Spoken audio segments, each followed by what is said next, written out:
going on, everybody? Hope you're all having a fantastic day today. Now, ladies and gentlemen, today's video is going to sort of be a depressing one. I gotta be honest with you guys. But at the same exact time, I do personally believe that we can find some positives out of this overall situation that's happening within the Battlefield franchise. But of course, before we go ahead and hop into the topic of today's video, I do want to mention we are on a crazy grind to the 40K subscriber mark, and the support has been absolutely insane. And I do apologize that I always plug this stuff in the beginning of my videos all the time, but of course, especially if you're on the content grind, you know that one of the best things that you could do is at least mention it somewhere in the video, because a lot of the time people don't subscribe. The main point of YouTube is to get into the algorithm, and basically what it means to get into the algorithm is get into people's home pages, their suggestion boxes, so on and so forth, which is good and all, but at the same time, we want to build our communities as well. So like I said, if you want to help us out, grind up to that 40K mark, then by all means hit that subscribe button. And if you do enjoy hearing about all types of FPS content or even third-person shooter content, then by all means hit the bell notification button as well. You'll be notified on all my future uploads. All right, ladies and gentlemen, now let's get into the topics here. Now, first and foremost, I do want to mention this as well. Battlefield 2042 is going to be having a brand new update next week. It's not, like I said, it's a pretty decent update here, but I don't think it's a complete video-worthy topic. Maybe when it comes out, we could test it out, but overall, it looks pretty decent. They're going to be adding in more vault weapons. Of course, this is going to be huge. The AEK, baby. Oh, we're going to see if this bad boy is going to be just as toxic as it was day one. I'm really excited to see how that's going to turn out. We're also going to get the RPK, which is also a banger weapon to put into the catalog, and the MP443, another sidearm. And the next best thing that I could see here is the IBA armor plate overhaul. The rest of it is all right. The chat improvements isn't about the all chat yet. They're talking about bringing that in Season 4, which is kind of decent ways just to add an all chat. But again, we'll talk about that maybe later. At the end of the day, the armor overhaul basically is going to make it to where the armor will only be affected if you shoot the chest. So instead of having the whole body be protected, if you shoot them in the toe, it still counts as armor damage. No, you shoot them in the legs, the lower body, the head, it's not going to count as armor. It's going to count as, an actual flesh wound, and then, so on and so forth. So that's going to be a great update as well. But that's really it for that. Like I said, it wasn't really a full video's worth, so I just wanted to squeeze that in there just to let you guys know what's happening with Battlefield 2042 very soon. But the real serious news that I wanted to go ahead and discuss here are the servers for Bad Company 1 and 2, 1943, and Mirror's Edge. Ladies and gentlemen, if you have not heard yet, these OG GOATs, their servers are officially going to be getting shut down, I believe in early December. I think the date was December 8th, 2023. Now, yes, that is a bit of ways. We have some time until that date actually happens, but at the end of the day, I will still say it's going to be depressing to see such goated games. I mean, Mirror's Edge, yeah, it's a good game, but I'm mostly talking about Battlefield here. You know what I'm saying? It's just going to be really sad to see such goated titles be pushed away, and people still to this very day love these games, play these games, populate these titles. Same thing with a lot of other OG games, even OG COD games. So when you hear stuff like this, it's always depressing. And even on top of that, they're going to be delisting these games from any, online or digital purchasable stores, So the only way you can go ahead and get these titles soon is basically through a physical copy. Yeah, I mean, at the end of the day, we are basically saying bye to the OG GOATs of the Battlefield franchise. It's definitely something that's going to be very sad for a lot of people. But again, like I said, even though this is sad news, I think at the end of the day, there are still some positives that at least the community have been cooking up in the background here. First and foremost, a lot of people have been speculating. Again, nothing's official here, but it's still something nice to put on your mind over, something like this. There might be a possibility they are going to be focusing on bringing us a Bad Company in the future. And now, if they're specifically taking down the Bad Company servers, they are going to be wiping them clean.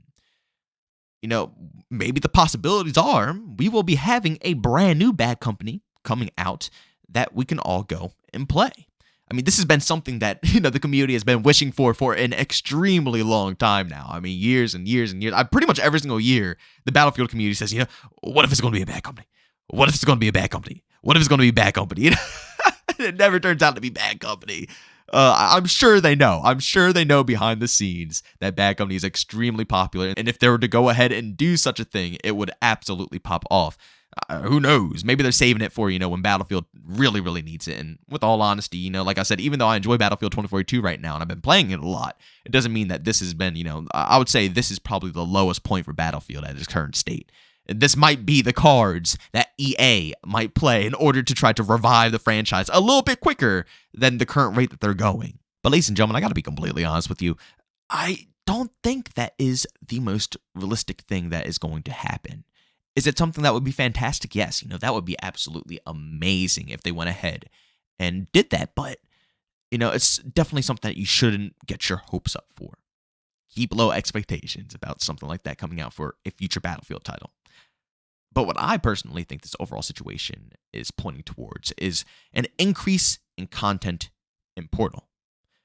I think that this is showing that EA has enough confidence to go ahead and shut down these servers, because even though the player counts aren't extremely high on these games, it's not like they're losing too much. What they are losing are, pissed off fans. The community is still going to be salty about this regardless, even if they don't, get thousands and thousands and thousands and thousands of people on every single day.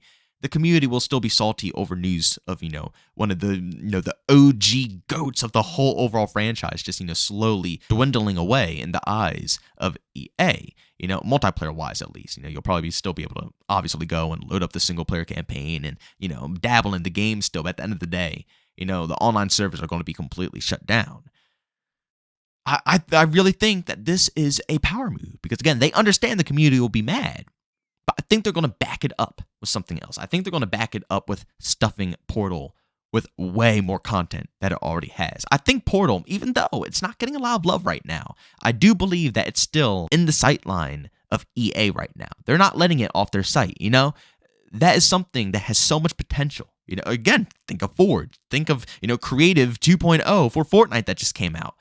Portal has all the potential of these things. You can easily give the community enough control and give us the power to control what we want to put into maps, start with a clean slate and just build upon it, make our own modes, make our own maps, construct our own things with all of the assets across the board from every single Battlefield game.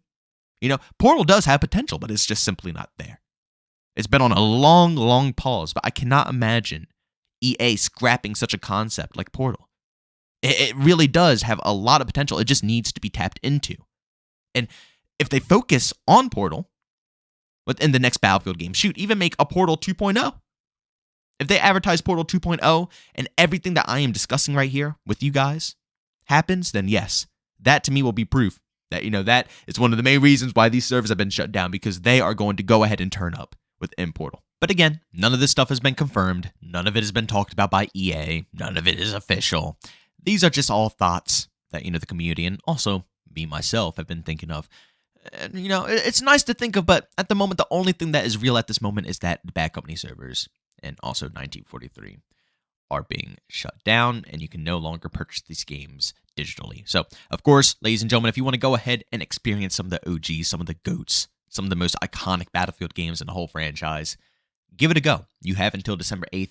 To dabble within them, and honestly, they're still populated, people still play them, and I guarantee with this news, with this information, more people are going to be hopping on it, month by month, as it becomes more, well known by the community that the servers will be shutting down overall. But of course, ladies and gentlemen, make sure you go down in the comment section and leave your opinions down below about how you feel about this overall situation. Like I said, I tried to show some positives here, but there might be realistically no positives at all, but I would love to know what you guys think about what is happening. And also, again, about the little information I talked about in the beginning of this video, having the AEK and also the armor tuning. What do you guys think about that information too? Do you think that's going to help out Battlefield 2042 in any sort of way, or do you think it's just going to be a completely useless update? Personally, I think the armor tuning will be very interesting to see, because that does become a tad bit obnoxious, having that randomized, time to kill value being scattered across the battlefield every once in a while. It'll be a little bit more nicer to know when someone has armor, and you can be a bit more consistent with how you go about them. But other than that, the update seems kind of minor. Mostly the only thing that I'm really pumped for is the discarded update, baby. I want to see that discarded rework. The mini overview that they produced for us looked fantastic, and I just simply cannot wait to get boots on the ground on that map. So, that's probably what I'm most excited for. But still, the update seems to be, decent enough. But Ladies and gentlemen, thanks so much for checking out this video. If you enjoyed it, make sure to leave a like button. If you hate it, leave a dislike. Also, if you're brand new to the content, don't forget to subscribe and hit that notification button. Also, want to chat with me, there's two ways to do so. Join Discord, both link down in the description. And also, want to catch me live streams of video games over on Twitch. Link that's in the description as well. But guys, thanks so much for tuning in. See you all next one. Peace out.